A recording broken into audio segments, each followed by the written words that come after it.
कोई भी व्यवहार अगर संयमित संतुलित तरीके से किया जाए तो नुकसान नहीं करता है, लेकिन कोई व्यवहार या आदत इस प्रकार हम पर हावी हो जाए, हम उसके व्यसनी हो जाएं, हम उसके लती हो जाएं कि उसके किए बिना मन ही ना माने और हम बार बार करने को बाध्य हो जाएं।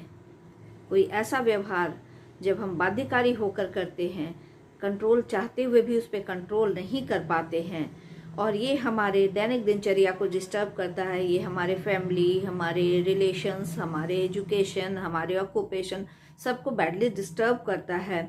तो इस तरह के जो बाध्यकारी व्यवहार होते हैं उन सबको हम लोग इम्पल्स कंट्रोल डिसऑर्डर के अंतर्गत रखते हैं। उन्हीं में से एक और समस्या है जिसको हम पैथोलॉजिकल गैम्बलिंग कहते हैं। नमस्कार दोस्तों, मैं ऋचा पाठक, पॉजिटिव हेल्थ सेंटर में आपका हार्दिक स्वागत और अभिनंदन है।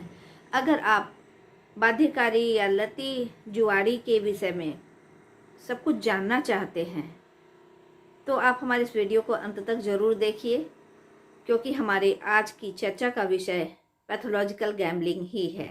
और हाँ, अब तक अगर चैनल को सब्सक्राइब नहीं किया है तो सबसे पहले सब्सक्राइब तो जरूर कर लीजिए।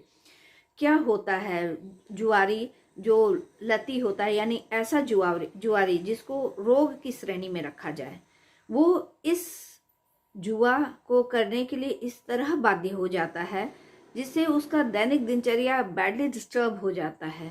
वो कितना भी कंट्रोल करना चाहे वो कर नहीं पाता है और इसकी वजह से बहुत सारे नुकसान उसे उठाने पड़ते हैं।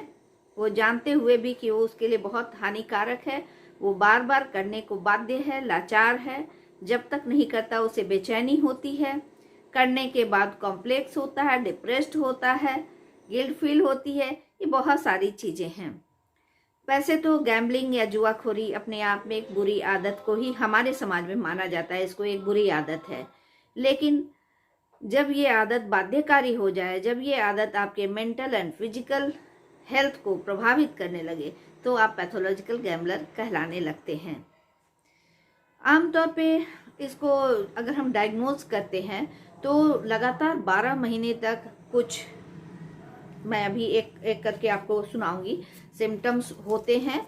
उनमें कम से कम 4 का होना बिल्कुल कंपलसरी है। अगर 12 महीने तक लगातार आपको अभी जो बताऊंगी उनमें से कम 4 लक्षण या प्रवृत्ति है तो आप डायग्नोज किए जा सकते हैं पैथोलॉजिकल गैम्बलर के रूप में। पहला, वांछित उत्तेजना प्राप्त करने के लिए पैसे की बढ़ती मात्रा के साथ जुआ खेलने की आवश्यकता इन्हें होती है। यानी कम से शुरू करते हैं और पैसे की जो है वो बढ़ती चली जाती है। जुए को कम करने या बंद करने का प्रयास जब ये करते हैं तो बेचैनी और चिड़चिड़ापन बेहद बढ़ जाता है। तीसरा, जुए को कम करने या बंद करने या रोकने के लिए बार बार इनका असफल प्रयास होता है। ऐसा नहीं है कि ये कोशिश नहीं करते हैं, ये लगातार बार बार कोशिश करते हैं, लेकिन बार बार उन्हें असफलता हाथ लगती है। चौथा, अक्सर जुए में व्यस्त रहते हैं, यानी जब जुआ खेल रहे हैं तब तो हैं ही, जब ये दूसरे काम में भी हैं तो इनका दिमाग जुए पे ही अटका रहता है। जैसे पिछले जुए में क्या किया था, आगे क्या प्लानिंग है, किस तरह, अगर पैसे की कमी है तो कहाँ से झूठ, कहाँ से फरेब करके पैसे इकट्ठे करें ताकि जुए को फिर से खेलें और जीतें। तो ये सारे इनके विचार, थॉट्स जो है बस जुए पर ही केंद्रित रहते हैं। पांचवा, व्यथित महसूस करते समय अक्सर जुआ खेलना। जब भी ये फ्रस्ट्रेटेड होंगे, जब भी ये डिप्रेस्ड होंगे, जब भी ये स्ट्रेस्ड होंगे तो उससे या समस्या इनके सामने आएगी, उससे बचने के लिए ये जुआ खेलते हैं। जैसे कोई भी शराबी जब भी थोड़े प्रॉब्लम में आता है या कोई भी स्मोकर जब भी प्रॉब्लम में आता है तो स्मोकिंग करता है या शराब पीता है, कहता है कि टेंशन दूर होती है। तो इनमें भी यही प्रवृत्ति पाई जाती है। छठा, पैसे को जुए में हार जाने के बाद फिर एक बार ये खेलने का प्रयास करते हैं कि मैं पैसा वापस ले लूं, और इस तरीके से वो चक्रव्यूह में फंसते चले जाते हैं। सातवां, जुए में शामिल होने की क्षमता को छिपाने के लिए ये अपनों से, लोगों से झूठ बोलना बहुत ही इनमें कॉमन होता है। आठवां, जुए के कारण महत्वपूर्ण संबंध, नौकरी, शिक्षा, कैरियर सबको ये दांव पे लगा देते हैं। जुए के कारण होने वाली प्रत्यक्ष वित्तीय स्थिति को दूर करने के लिए, ये धन प्रदान करने के लिए ये दूसरों पर निर्भर हो जाते हैं, क्योंकि जो भी इनके पास पैसे आते हैं, चाहे ये कितने भी करोड़पति क्यों ना हो, जब भी पैसे आते हैं इनका ध्यान बस उसको जुए में लगाना ही होता है। तो इस वजह से ये हमेशा फाइनेंशियली भी दूसरे पे डिपेंडेंट हो सकते हैं। इन 9 में से कम 4 लक्षण है और लगातार 12 महीने से है, और ये आपके फंक्शनिंग को डिस्टर्ब कर रहा है, यानी आपके ऑक्यूपेशनल लाइफ, आपके एजुकेशनल लाइफ, आपके पर्सनल लाइफ, आपके रिलेशनशिप को डिस्टर्ब कर रहा है, तो आप पैथोलॉजिकल गैम्बलर कहे जाएंगे। और जैसे हम पहचानेंगे कैसे, ठीक है ना, क्योंकि ये जो है आम गैम्बलर जो होते हैं उनमें और इनमें थोड़ी बहुत ही बारीक फ़र्क होती है, तो उसके विषय में मैं आगे डिस्कशन करूँगी।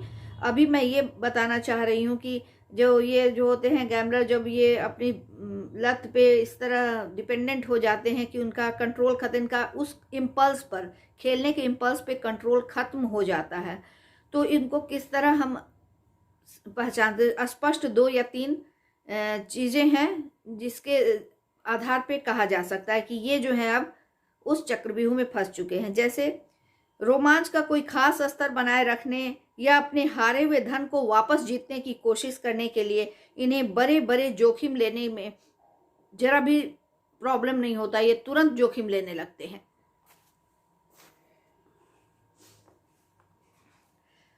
और इसके कारण कभी कभी बहुत ही मुसीबत में फंस जाते हैं। कुछ लोग जब आगे चल रहे होते हैं, यानी जुआ में जीत रहे होते हैं, तो वे जुआ खेलना बंद नहीं करते हैं और ऑब्सेस्ड होकर खेलते चले जाते हैं, चले जाते हैं तब तक जब तक कि सारा पैसा वो दांव में न लगा दें। और अंत में जब एक भी पैसा नहीं बचता, सब कुछ गंवा चुके होते हैं, तो लाचारी में इनको खेल बंद करना होता है।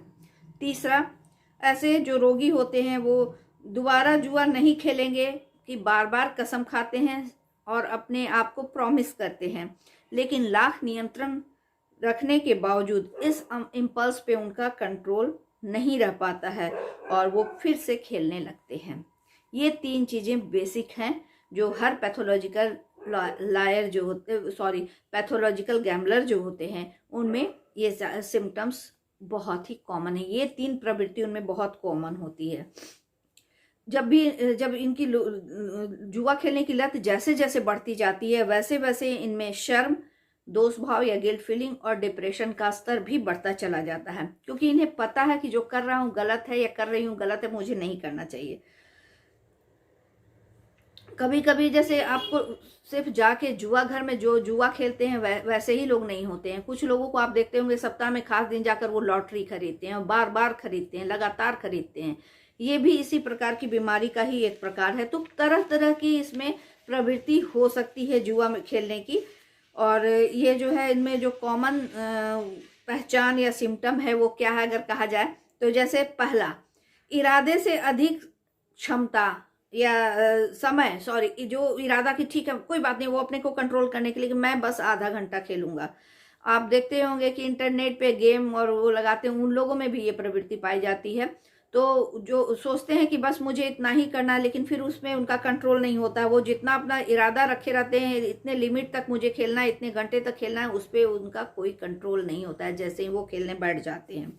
अपनी सीमा यानी अपनी क्षमता से अधिक दांव पर लगा देते हैं। मान लीजिए मेरे पॉकेट में सिर्फ 500 रुपया है और मैं 5000 पर खेलने लगूं तो मेरी क्या स्थिति होगी। तो ये प्रवृत्ति उनमें कॉमन होती है और इसका कितना बुरा खामियाजा भुगतना होगा उसके वो नहीं समझते। उन हानियों के बावजूद वो उसके पीछे भागते ही रहते हैं। जुआ खेलने की राशि के बारे में अपने परिवार वालों से झूठ बोलते हैं, क्योंकि बार बार खत्म होता है, किसी बहाने बिजली का बिल चुकाना है, बच्चों के स्कूल की फीस देनी है, इस तरह की बातें करके वो पैसा लेते हैं और उसको वो जुए में लगा देते हैं, जो लगातार हारते चले जाते हैं। जुआ खेलने के कारण इसका प्रभाव जो पहले भी मैंने बताया, पारिवारिक क्लेश शुरू हो जाता है, क्योंकि धीरे धीरे वो घर की सारी ज़रूरत को भूलते चले जाते हैं। जो भी पैसा, जो भी फाइनेंशियल चीज़ें उनको मिलती है सब वो उसमें लगाते चले जाते हैं। इसके अलावे घरेलू जिम्मेवारी, नौकरी से संबंधित जिम्मेवारी, रिश्तों को संभालने से संबंधित जिम्मेवारी, इन सारी चीज़ों को वो दरकिनार करते चले जाते हैं। तो उनका जो पर्सनल लाइफ और प्रोफेशनल लाइफ है दोनों बुरी तरह डिससेटिस्फाइड हो जाता है, जिसके कारण आगे चल के डिप्रेशन, एंग्जाइटी उनमें बहुत ही कॉमन है। प्रायः देखा जाता है कि जो इस तरह के पैथोलॉजिकल गैम्बलर होते हैं उनमें इसके साथ साथ और भी साइकियाट्रिक या मानसिक विकार हो सकते हैं, जैसे वो डिप्रेशन, एंजाइटी, पर्सनालिटी डिसऑर्डर खास टाइप, और इम्पल्स वाले तो हैं ही, उसी के ये टाइप में है। तो इस तरह की चीज़ें इनमें मोस्ट कॉमन पाई जाती है। इसके अलावा वो ड्रग एडिक्टेड हो सकते हैं, वो अल्कोहलिक भी हो सकते हैं। तो कहा जाता है ना, एक तो करेला तीता उस पर नीम चढ़ा, कि एक तो ऐसे ही जुआरी होते हैं और साथ में शराबी भी हो जाते हैं, ड्रग एडिक्टेड भी हो जाते हैं, क्योंकि जब उन्हें पैसा नहीं मिलता है तो उनकी समस्याएं इस हद तक बढ़ जाती है, समस्या से पलायन करने के लिए वो नशे का सहारा लेने लगते हैं। तो इस तरीके से उनकी स्थिति बद से बदतर होती चली जाती है। तो किस तरह हम पहचान सकते हैं कि ये व्यक्ति जो है जुआ खेल रहा है, ये नॉर्मल जुआरी है या पैथोलॉजिकल जुआरी है? तो सच पूछिए तो बेसिक तौर पे 3 तरह के जुआरी होते हैं। एक सोशल गैम्बलर होते हैं, दूसरा प्रोफेशनल या पेशेवर जुआरी होते हैं, और तीसरा जो होता है वो पैथोलॉजिकल होता है। तो जो सामाजिक जुआरी होता है वो सिर्फ मनोरंजन के लिए जुआ खेलता है, और प्रायः ये अपने मित्रों के साथ ही इसका जो खेल है वो सीमित रहता है। और क्या है कि ये अपनी जो क्षमता है पैसे की या जिस भी चीज़ की हैसियत की, उससे अधिक कभी भी जोखिम नहीं उठाता है, और अगर वो एक बार हार जाता है तो खेल वहीं पे स्टॉप कर देता है। फिर से और लगाएं और जीत के दिखाएं वाली जोखिम उठाने की उसकी हिम्मत नहीं होती है। इसके अलावा जो पेशेवर जुआरी होते हैं वो पैसा कमाने के लिए ही दांव लगाते हैं, उसके से ज़्यादा उनको इससे नहीं मतलब होता है कि वो रोमांच के लिए खेल रहे हैं या समस्याओं से बचने के लिए खेल रहे हैं, या जुए खेलने में वो उनकी सबसे बड़ी खासियत ये होती है कि वो जुआ खेलने में भी जो है उनका जो डिसिप्लिन होता है, सेल्फ डिसिप्लिन होता है, वो बहुत ही ज़बरदस्त होता है। उन्हें पता है कि मुझे कब कहाँ कितने तक खेलना है, कहाँ स्टॉप करना है, उन्हें वो सब कुछ पहले से उनका निर्धारित होता है, उसी के अकॉर्डिंग खेलते हैं। अनावश्यक कभी भी जोखिम ये नहीं उठाते हैं, और आमतौर पर जैसे ही जीतते हैं वहीं पे खेल स्टॉप कर देते हैं, क्योंकि गारंटी नहीं कि अगली बार वो जीत ही जाए। तो हारेंगे तो जीता हुआ, हार जाएंगे तो वो रिस्क या जोखिम नहीं लेना चाहते हैं। तो पेशेवर जो जुआरी होते हैं वो बिल्कुल कॉन्शियस लेवल पर खेलते हैं, क्योंकि ये उनका प्रोफेशन होता है। और एक और पहचान ये है कि जो भी पेशेवर जुआरी होते हैं महीने के अंत में या वर्ष के अंत में वो जब भी खेलते हैं तो वो जीतते ही हैं, हारते नहीं हैं। जिसके जस्ट अपोजिट जो पैथोलॉजिकल गैम्बलर होते हैं वो प्रायः हारते ही हैं। और ये भी देखा गया है कि कई बार कि जो पेशेवर जुआरी होते हैं लंबे अरसे तक अगर वो इस गेम में घुस जाते हैं या एकदम बुरी तरह उन पर वो हावी होने लगता है, तो कालांतर में जाके वो पैथोलॉजिकल गैम्बलर हो सकते हैं। कुछ परसेंट केसेस में देखा गया है। जहाँ तक सवाल है इसके साइड इफ़ेक्ट का, तो सबसे बड़ा साइड इफ़ेक्ट ये होता है, अध्ययनों में देखा गया है कि जितने भी सुसाइड वगैरह किए जाते हैं तो सबसे अधिक जो परसेंटेज है सुसाइड करने की प्रवृत्ति का, वो पैथोलॉजिकल गैम्बलर लोगों में ही ज़्यादा पाया जाता है, और अन्य मानसिक विकार की अपेक्षा या इम्पल्स कंट्रोल की अपेक्षा इनमें ये चीज़ें बहुत पाई जाती हैं। महिलाओं से अधिक पुरुषों में ये बीमारी कॉमन है, और महिलाओं पुरुषों में अगर आत्महत्या के प्रयास का दर देखा जाए तो महिलाओं में अधिक पाया जाता है। पुरुष इसके साथ ड्रग एडिक्टेड और भी बहुत सारी एंटी सोशल एक्टिविटीज़ से जुड़ जाते हैं जो उनमें कॉमन पाया गया है। तो ये तो हुआ कि ये क्या है, आखिर क्यों होता है। कारण विज्ञान पे अगर जाएं तो सभी और विकारों की तरह इसके भी कुछ कॉमन कारण होते हैं। सबसे पहला हेरिडिटरी, खानदान में किसी को है तो उसका असर पड़ता है। उसके बाद कुछ खास प्रकार के मानसिक स्वास्थ्य विकार अगर हैं तो उन लोगों में ये जो चीज़ें हैं एसोसिएट कर सकती हैं, जैसे ड्रग एडिक्टेड लोग, पर्सनालिटी डिसऑर्डर, इमोशनल डिसऑर्डर, तो उन लोगों में संभावनाएं अधिक होती हैं इस ओर आकृष्ट होने का या इसके लती होने का। उम्र और लिंग, इसमें उम्र का भी एक महत्व है। प्रायः देखा गया है कि ये जो जब भी व्यक्ति शुरू करता है जुआ तो किशोरावस्था में शुरू करता है, वयस्कावस्था तक खेलता है, लेकिन जो विकारग्रस्त होते हैं अक्सर वो 30 वर्ष आते आते उनमें ये चीज़ें ज़्यादा संभावनाएं रहती हैं। महिलाओं की अपेक्षा पुरुषों में अधिक होता है, ये तो मैंने बता ही दिया। परिवार या दोस्तों के बीच कुसंगति है, यानी परिवार में कोई ऐसा व्यक्ति है तो उससे भी प्रेरित होकर करते हैं, या पारिवारिक माहौल बहुत ही डिस्टर्ब रहा हो, माता पिता का संबंध आपसी अच्छा नहीं है, या बच्चों के साथ बहुत क्रूएल बिहेवियर किया जा रहा है, तो ये सारी चीज़ें उसको इस गलत दिशा की ओर बहुत सहजता से ले जाती हैं। उनके उसके अलावा कुछ कभी कभी बहुत रेयर केसेस में दिखाया गया है कि कुछ दवाइयों के साइड इफ़ेक्ट से, जैसे कुछ लोगों में, कुछ बहुत कम परसेंट में देखा गया कि एंटी साइकोटिक मेडिसिन का साइड इफ़ेक्ट भी कभी कभी इस होता है। ट्रिगर स्थिति अगर देखा जाए, ट्रिगर सिचुएशन, तो प्राय देखा गया जब व्यक्ति बहुत ही दर्दनाक सिचुएशन लगातार झेल रहा हो तो उसमें इस तरह की प्रवृत्ति होने की संभावना होती है। कुछ क्षणिक रूप से उसे लगता है कि वो उस कष्ट से मुक्त हो गया। नौकरी से संबंधित बहुत तनाव है, पैसे का फाइनेंशियल क्राइसिस हो रहा है, उसे पैसे का कहीं से जुगाड़ नहीं हो पा रहा है, तो उसको लग रहा है कि मैं जाऊं और इसके माध्यम से मैं पैसा लेके चुका दूं। जैसे वो बहुत कर्ज में डूबा हुआ है, एक दो बार उसने किया, उसकी समस्याओं का समाधान हुआ, तो धीरे धीरे ये आदत के रूप में कि जब भी प्रॉब्लम हुआ वो जुआ खेलकर अपनी समस्याओं का समाधान कर रहा है, तो धीरे धीरे ये आदत और आदत लत उसको पैथोलॉजिकल की ओर ले जाता है, यानी विकार के रूप में ये बीमारी डेवलप हो जाती है।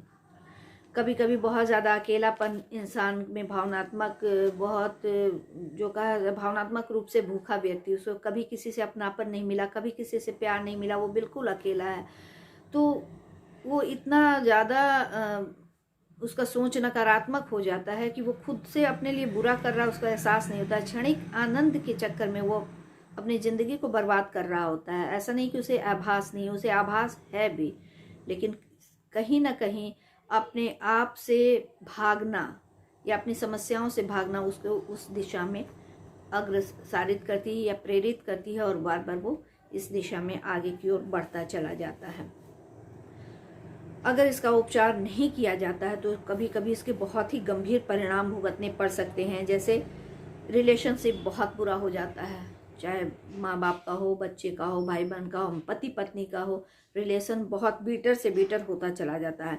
फाइनेंशियल क्राइसिस बढ़ती चली जाती है और दिवालियापन की स्थिति आ जाती है। कई बार क्राइम की वजह से उसे जेल जाना पड़ता है, क्योंकि वो जुए के लिए हर तरह का क्राइम करने लगता है, पैसे को पाने के लिए गलत सही हर तरह की चीज़ें। तो कानूनी समस्याएं, कारावास जा सकता है वो, स्वास्थ्य संबंधी समस्याएं, क्योंकि ड्रग लेने लगता है, अल्कोहल लेने लगता है, अनियमितता हो जाती है, इस तनाव का स्तर बढ़ता चला जाता है, तो ये उसके शारीरिक और मानसिक स्वास्थ्य पर प्रत्यक्ष और अप्रत्यक्ष रूप से प्रभाव डालते हैं, तो उसके स्वास्थ्य पर भी इसका बुरा असर पड़ता है। पैथोलॉजिकली गैम्बलिंग जो कहा गया है, इसके रासायनिक लत के समान ही एक लत माना गया है, क्योंकि अध्ययन में ये पाया गया कि कई लोगों में देखा गया कि उनमें जो सामान्य जो जुआरी होते हैं और जो उसकी तुलना में पैथोलॉजिकल जो जुआरी होते हैं उनमें नॉरएपिनेफ्रिन का स्तर कम होता है, उनमें सेरोटोनिन का असर मात्रा उनमें कम होता है, जिसकी वजह से ये संभावनाएं होती हैं।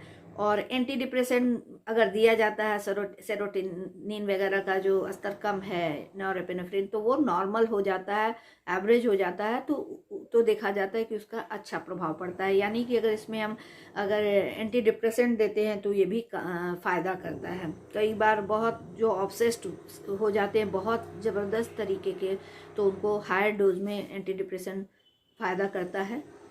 साइकोथेरेपी बेस्ट है, जिसमें सीबीटी, कॉग्निटिव बिहेवियर थेरेपी, आपके कॉग्निशन को सही करता है, आपकी नकारात्मकता को सकारात्मकता में बदलता है, आपको यथार्थवादी बनाता है, आपके गलत कॉग्निशन को सही करता है। इसके अलावा जो इसमें थेरेपी दी जाती है, बिहेवियर थेरेपी की ही कुछ चीज़ें हैं, जैसे कि आपको शेड्यूलिंग, डिसेंसिटाइजेशन मेथड, तो ये सारे साइकोथेरेपी के द्वारा और काउंसलिंग, फैमिली काउंसलिंग और उनकी काउंसलिंग के द्वारा इस समस्या का जड़ से समाधान हो सकता है। समस्याएं हैं, समाधान भी हैं, क्योंकि समस्या समाधान जुड़वा बहने हैं। तो जब समाधान है तो फिर चिंता की क्या बात है। अगर इस तरह की समस्या आपको या आपके अपनों को है तो बिना घबराए समय पर विशेषज्ञ के पास जाएं, उपयुक्त ट्रीटमेंट लें और पूर्णतः स्वस्थ हो जाएं। आपको इस तरह के वीडियोज अच्छे लगते हैं तो लाइक और शेयर जरूर कीजिए। धन्यवाद।